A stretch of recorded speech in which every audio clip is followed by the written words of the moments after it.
ಶ್ರೀ ಮಹಾಗಣಪತೇ ನಮಃ. ಶ್ರೀ ಸರಸ್ವತಿಯೇ ನಮಃ. ಶ್ರೀಪಾದವಲ್ಲಭ ನೃಸಿಂಹ ಸರಸ್ವತಿ ಶ್ರೀ ಗುರು ದತ್ತಾತ್ರೇಯಾಯ ನಮಃ.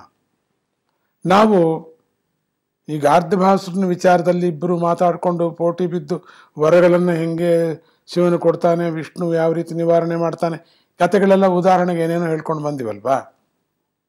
ಇಲ್ಲೇನಾಯಿತು ನೋಡಿ, ನಿನ್ನ ಮುಂದೆನೇ ಸಂಹಾರ ಮಾಡ್ತೀನಿ ಅಂತ. ಏನು ಮುಂದೆ ಸಂಹಾರ ಮಾಡೋಕೆ ಪಕ್ಕದಲ್ಲಿ ಎಲ್ಲರೂ ಮಾಡೋಕ್ಕಾಗ್ತಿಲ್ವಾ? ಏನೋ ಅದೊಂದು ಕೊಚ್ಕೊಂಡ, ನೋಡು ನಾನು ಭಕ್ತಿ ತೋರಿಸ್ತೀನಿ ಅಂತ. ಸರಿ ಬಿಡಪ್ಪ, ಸಂಹಾರ ಮಾಡ್ತೀನಿ, ನಾನು ಮುಂದೆ ಹೋಗ್ಲಿ ಬಿಡಪ್ಪ, ಒಳ್ಳೇದಾಯ್ತು ಅಂತ ಅನ್ಬೋದಾಗಿತ್ತು. ನೀನೇನಾದ್ರು ಮಾಡಿಬಿಟ್ರೆ ದಾಸ ಆಗಿಬಿಡ್ತೀನಿ ಇಂದ.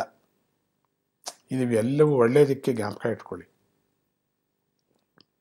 ಪ್ರಪಂಚವನ್ನು ಉದ್ಧಾರ ಮಾಡೋಕ್ಕೆ ಶಿವನ್ ಶಪಥ ಮಾಡಿಬಿಟ್ಟ. ಅದಕ್ಕೆ ವಿಷ್ಣು ಹೇಳಿದ, ದೇವಾ, ಅವನು ನಿನ್ನ ಭಕ್ತ, ನಾನು ನಿನ್ನ ಭಕ್ತ. ಆದರೆ ಈ ಪಾಪಕೃತ್ಯಗಳ ಫಲದಿಂದ ಅವನ ಭಕ್ತಿ ಕವಚವು ಶಿಥಿಲವಾಗಿ ಹೋಗಿದೆ. ಅವನು ಭಕ್ತಿ ಬಿಟ್ಟುಬಿಟ್ಟ. ಕೆಲವರು ಏನು ಮಾಡ್ತಾರೆ ಅಂದರೆ, ಒಂದು ಯಜ್ಞವೋ ಅಥವಾ ಯಾಗವೋ ಅಥವಾ ಜಪವೋ ಅಥವಾ ಒಳ್ಳೆಯ ಕೆಲಸಗಳು ಮಾಡ್ತಾ ಅವರಿಗೆ ಉತ್ತಮವಾಗಿರ್ತಕ್ಕಂಥ ಗತಿ ಸಿಕ್ಕತ್ತೆ. ಯಾವಾಗ ಉತ್ತಮ ಗತಿ ಸಿಕ್ಕದ ಕೂಡಲೇ ಯಾವುದು ಮೂಲದಿಂದ ಅವರು ಬಂದರೋ ಆ ಮಂತ್ರವನ್ನು, ಆ ಗುರುವನ್ನು, ಆ ದೇವರನ್ನು ಬಿಟ್ಟು ಬಿಡ್ತಾರೆ. ದುರಹಂಕಾರದಿಂದ ಪುಣ್ಯಕ್ಷಯ ಆಗಿಬಿಡುತ್ತೆ ಅವ್ರಿಗೆ.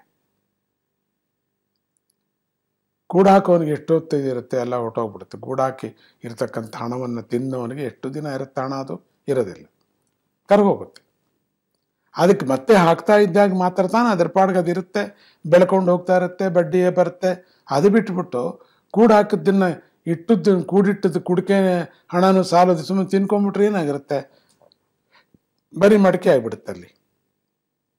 ಹಾಗೆ ಮಂತ್ರಸಿದ್ಧಿಯಿಂದಲೋ ಪುಣ್ಯ ಸಾಧನೆಯಿಂದಲೋ ಒಳ್ಳೆಯ ಹೆಸರಿನಿಂದಲೋ ನಿನಗೆ ಒಳ್ಳೆಯ ಕಾರ್ಯಕ್ರಮಗಳು ಮಾಡ್ತಾ ಇರೋದ್ರಿಂದಲೋ ನಿನಗೆ ಆ ಪುಣ್ಯ ಬರ್ತದೆ. ಆದರೆ ಯಾತರಿಂದ ನೀನು ಪ್ರಾರಂಭ ಮಾಡಿಕೊಂಡೆ, ಯಾವ ಒಂದು ತೇಜಸ್ಸಿನಿಂದ, ಯಾವ ಒಂದು ಕಾರಣದಿಂದ ಅದನ್ನು ಮರ್ತೋಗ್ತಾರೆ ಸುಮಾರು ಜನ. ಆದ್ದರಿಂದ ಈ ನಿನ್ನ ಭಕ್ತ, ಈಗ ಅರ್ಥಭಾಸುರನು ಇದ್ದಾನಲ್ಲ, ಇವನು ಒಳ್ಳೆಯವನೇ, ಭಕ್ತನೇ, ನಿನ್ನ ಭಕ್ತನೇ ಅವನು, ಸಂದೇಹನೇ ಇಲ್ಲ. ಆದರೆ ಪ್ರಭು ಅವನೇನು ಮಾಡಿದ್ದಾನೆ, ಈಗ ನಿನ್ನಲ್ಲಿ ಭಕ್ತಿ ಹೊರಟೋಗ್ಬಿಟ್ಟಿದೆ. ಆ ಭಕ್ತಿ ಗರ್ವದಿಂದ, ನಿನ್ನ ವರದ ಗರ್ವದಿಂದ ಏನಾಗಿದ್ದಾನೆ ಅಂದರೆ ಎಲ್ಲರನ್ನು ಪೀಡಿಸ್ತಿದ್ದಾನೆ. ಆದ್ದರಿಂದ ಅವನಲ್ಲಿರ್ತಕ್ಕಂಥ ಭಕ್ತಿ ಶಿಥಿಲವಾಗಿಬಿಟ್ಟಿದೆ, ಕಳಚೋಗ್ಬಿಟ್ಟಿದೆ. ಅದು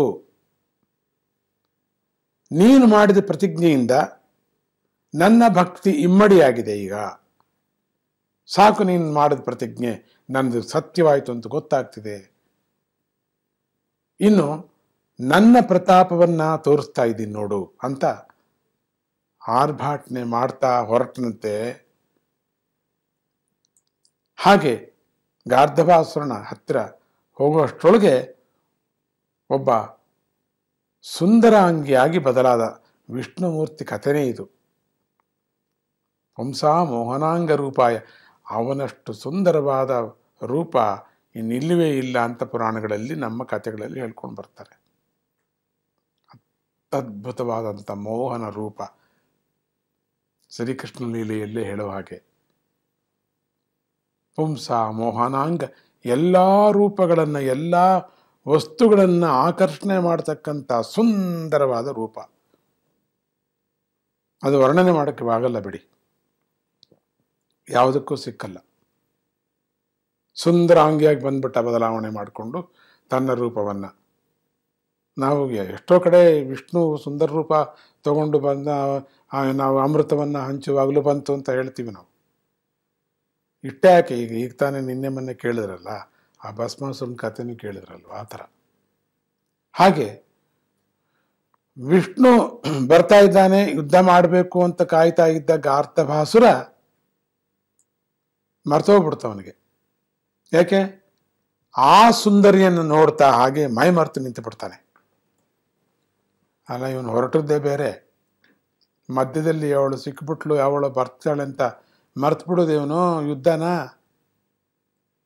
ನೋಡೋಣ ಅದೇನಾಗುತ್ತೆ ಮರೆತು ಬಿಟ್ಟ ಮೇಲೆ.